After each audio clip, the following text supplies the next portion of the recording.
Love for Our Elders has been my service organization I have been working with for the past semester.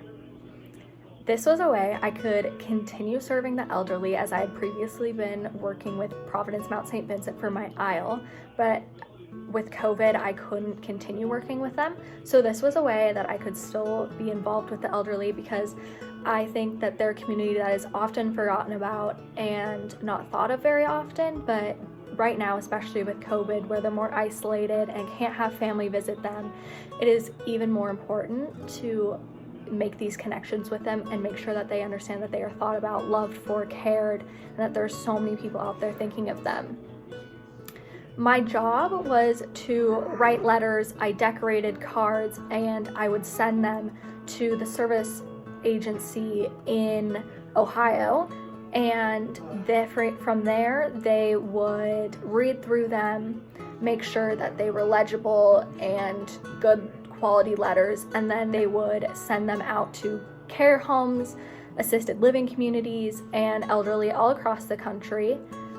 Also, this was a way that I could keep myself safe while serving and keep the elderly safe, because they are a very susceptible group.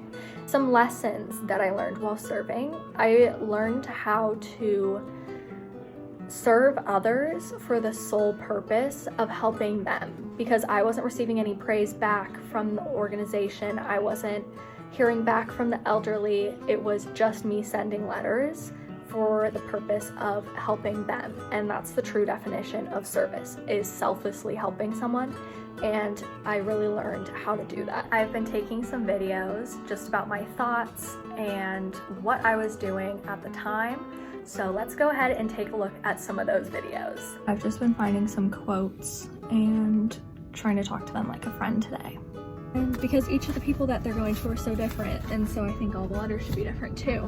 It means that the people I'm writing these letters to will actually get them soon, and so I'm really excited about that. I think service is so important, whether it's the students next semester doing community service class, or community members, or myself continuing service. I think it's so important because it's recognizing the needs in the community and who needs help, and then acting on those. And it's not only going to make yourself feel better because you're helping someone else, you're making a difference in someone else's life, but the other person is going to be so grateful for you. And not everything's about us, so we should be looking outside of ourselves and wanting to make a change in the world and better our community, better our world, and better other people's lives. While I think everyone should be serving others in some way, I don't think you can force someone to serve, because it's not going to make the same impact. You should be wanting to serve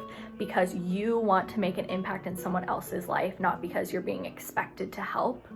And I think that's where you should find something you're passionate about and run with that, instead of picking something that maybe you're not as passionate about. So finding something you are passionate about and want to make a difference in is where service is going to start making the biggest difference in someone else's life. This wraps up my service project. I'm going to continue my service, but I am very excited that I have hopefully made a difference in someone's life and brought a little bit of joy to them.